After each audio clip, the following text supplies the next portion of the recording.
Топ-10 самых необычных фактов о телевизорах. Да, вы не ослышались, именно о телевизорах, таких уже изученных и известных нам, пойдет речь. И сегодня вы услышите то, что я 100% уверен, вы не слышали ранее. Конечно же, приглашаю вас поделиться своими впечатлениями в комментариях и написать о тех фактах, о которых я не скажу. Возможно, вы знаете что-то более интересное. Но перед этим, пожалуйста, подпишитесь, нажмите колокольчик. Ну а ссылки на полезные ТВ-боксы и на акцию по ТВ-боксам для Украины лежат в описании под видео. Короче, на канале Технозон. Поехали.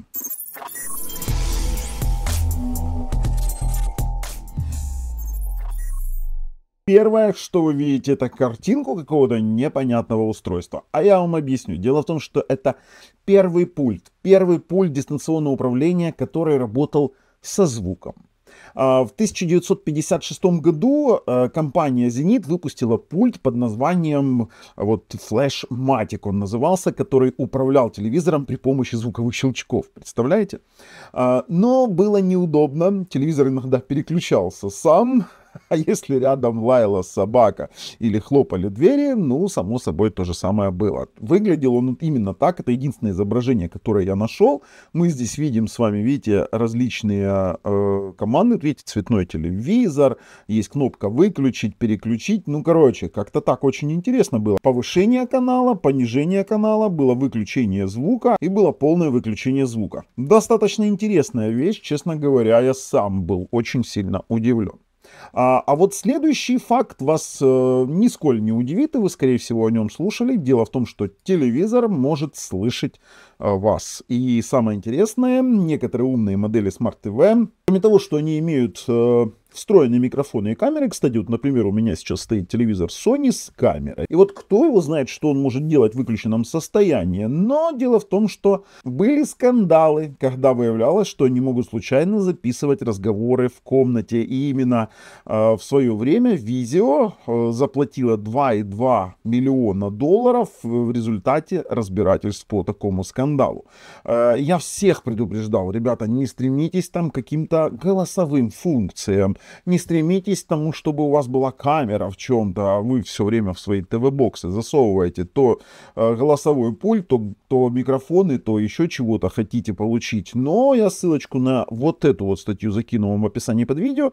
И действительно, некоторые в смарт-телевизоры записывали такие разговоры, видеоизображения, а уже что с ними делали, сам черт ногу сломит. Например, если вы смотрели по телевизору какое-то интересное, скажем так, не совсем обычное видео и чего-то дальше занимались. Ну уж тут, извините, это жизнь. А вот третий факт, это механический телевизор. Вот это для меня совсем была загадка. Почему? Потому что когда я увидел этот механический телевизор, у меня было прям ступор. И чтобы вы понимали, это Bayer телевизор, одна из первых систем, реально работающих вот как в режиме домашнего телевидения. Она в 1920-х годах была создана шотландским изобретателем Джоном Лоуги Бартом, вообще он правильно читается. И вот видите, вот здесь даже его история расписана, когда он жил. Вот он, Джон Логи Барт, 88 год 19 века и 46 год 20 века.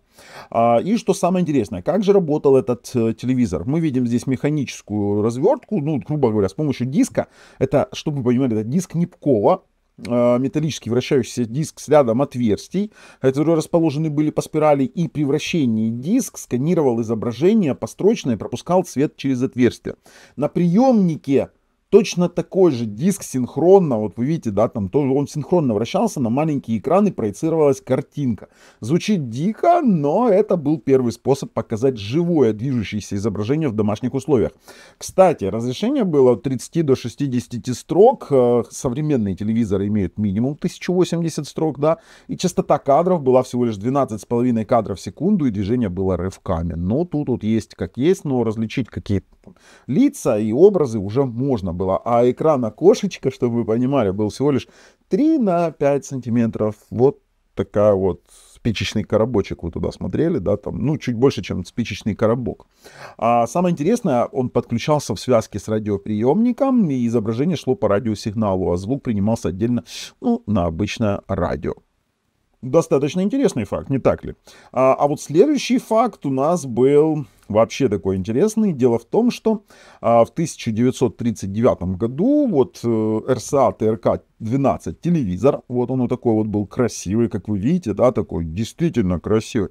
И он стоил как автомобиль. На тот момент в США он стоил $600. Если кто не знает, то в 1939 году система ценности долларов была несколько иная. И на тот момент за $600 можно было купить неплохой себе Ford тех лет. И представляете, при этом диагональ его была всего лишь 5 дюймов. Посмотрите на этот телевизор, посмотрите на это кажущееся сейчас убожество. Тогда это было каким-то венцом творения технического гения. То есть здесь даже есть видео, вы можете перейти, я тоже ссылку закину вам в описании под видео, можете перейти и посмотреть, как он работал. К сожалению, чужие видео в YouTube мы не будем, скажем так, транслировать. За это может очень сильно прилететь. Но это выглядело действительно фантастически и потрясно. Один из первых телевизоров, вот, которые тогда выпустили, да, и вот он стоил как автомобиль. Интересный достаточно факт. А вот то, что телевизоры могут умирать от пауков, гекконов и тому подобной хрени, ну, честно говоря, это было известно давно. Но дело в том, что в старых плазменных и LCD моделях были случаи, когда внутрь попадали маленькие пауки, гекконы, различные жуки, и они могли замыкать дорожки, потому что дорожки тогда были не покрыты вообще ничем. То есть они были оголенные, то есть сейчас там, да, там не могут заливаться чем-то в текстолите, да, там на текстолите залиты. Тогда они могли спокойно замыкаться, и вот прям есть целая статья, да, когда прям телевизоры умирали, либо если замыкали какие-то мелкие контакты, которые не отвечали за общую, скажем так, жизнь телевизора, то появлялись там точечки, движущиеся на экранах, там паук бегал, например, что-то замыкал, там появлялось. Действительно, факты такие существуют, поэтому вот будьте аккуратны, следите, чтобы вам никакая живность не залезла. Хотя, если у вас современный телевизор, навряд ли что-то с этим будет. Потому что я лично видел за свою жизнь очень много случаев, и даже видел, когда в телевизор разбирали у одной особы в очень старых апартаментах, разбирали очень старый телевизор, он был поломан для замены подсветки, там было жуть сколько тараканов, там целая колония была, и ничего с этим телевизором не было. Жил себе, да и жил. А вот следующий факт, это то, что уже существуют телевизоры, работающие на воде. Ну, не совсем на воде, конечно же, они, давайте я чуть меньше сделаю изображение, для того, чтобы было более понятно. Они работают на водяном паре, то есть фактически это водяные телевизоры, где изображение проецируется на плотную завесу из водяного пара. Выглядит это вообще фантастически, картинка выглядит объемной, парящей в воздухе, но я сильно сомневаюсь, что эта технология получит какое-то развитие, возможно, в каком-то шоу-формате, возможно, в каких-то выставочных, либо в демонстрационных панелях. В домашних условиях не вижу никакой практической, скажем так, составляющей этого применения, потому что OLED-телевизоры показывают просто фантастические. А вот это вот, ну, будет у вас какая-то там туманная картинка. Не знаю, насколько это интересно. А следующий факт, это немножко даже не про телевизор, хотя с телевизором очень тесно связано. Это северокорейский ТВ-бокс. И связано с телевизором тем, что там телевизоры все абсолютно лишены смарт-ТВ по умолчанию и разрешается, ну, как пошла Северная Корея? Северная Корея пошла по принципу ограничения просмотра любых каналов, и когда они задолбались инспектировать сами телевизоры, они начали телевизоры делать в виде обыкновенных панелей, к которым подключается фактически вот такой вот TV-бокс. Кстати, TV-бокс знакомая мне модель, я знаю, где в Китае они у кого это заказывают, не буду называть, не буду говорить, но все прекрасно, кстати, напишите в комментариях, если вы узнали, что это за TV-бокс. Но по факту, вот большинство телевизоров в стране они раньше модифицировали так, что было видеть исключительно официальные государственные каналы.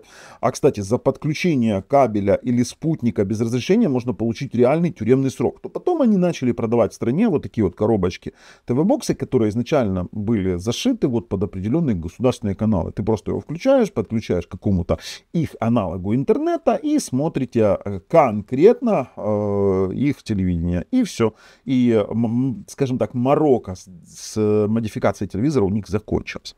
А вот что самое интересное, еще один факт очень интересный. Дело в том, что первые телевизоры, вернее, первый цветной телевизор весил больше холодильника фактически. Это одна модель RCA, давайте так, RCA CT100, и в 1954 году он весил более 100 килограмм.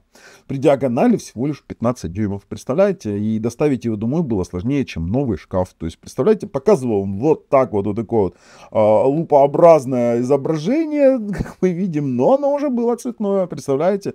То есть достаточно интересный момент. В 1954 году, вот они, видите, настройка идет цветных телевизоров, базовая цветная тестовая картинка, которую вы видели. У меня очень много раз как тестовое изображение в моих различных роликах. И действительно, представляете себе 100 килограмм телевизора. Я не знаю, хотя, я вам скажу, у меня была когда-то плазменная панель от LG, одна из первых, и весила она ни много ни мало 30-ку. Хотя была диагональ всего лишь 42. Ну, это такое. И интересный факт того, что телевизоры могут быть прозрачными. Это 9-й факт нашего выпуска. Вот, пожалуйста, еще в 2024 году был представлен LG OLED телевизор. Вот он, пожалуйста, который просто-напросто позволял делать абсолютно прозрачным телевизор. То есть, когда экран выключен, это просто стекло, а когда включен, полноценное изображение. Можете почитать статью, достаточно интересно, но для меня практическое использование такого телевизора, откровенно говоря, не интересно. Почему? Потому что они столкнулись с проблемой того, что он должен стоять за абсолютно темной какой-то стеной. Любая боковая либо задняя подсветка портит изображение, появляются пятна, и, конечно же, стекло даже с чернеющими структурами водорослей, из которых делают OLED-панели, если грубо говоря, они все равно не делали полностью непропускаемым свет в этой панели. Да, эффектно смотрится, да, красиво, но в абсолютно темном помещении, и это выглядит, вот примерно работает как проектор, только без проектора, да, то есть практической ценности в хорошо освещенном помещении абсолютно никакой. Но факт остается фактом, прозрачные телевизоры существуют. А вот то, что последнее, это телевизоры реально прожигают изображение. И не только на старых плазмах, кинескопах. И, кстати, у меня когда-то на том же самом плазменном телевизоре, о котором я уже говорил, прям была прожжена картинка канала СТБ в свое время. И вот она никуда не девалась, она была просто черной такой лямбой. И это было достаточно быстро. Но на текущий момент же идет разговор о реальностях нашей жизни. То есть, если говорить об обыкновенных там LCD телевизорах, они не выгорают. Это как бы классно. Я поэтому до сих пор сижу на LG NanoCell, которые абсолютно не выгорают. Но я его покупал еще за $3000 в свое время. Это достаточно дорогой был телевизор, когда я его покупал в 2019 году. И до сих пор он у меня стоит, работает верой и правдой. И я не вижу смысла переходить на OLED. Показывает неплохо, с пиковой яркостью там под 1000 нит.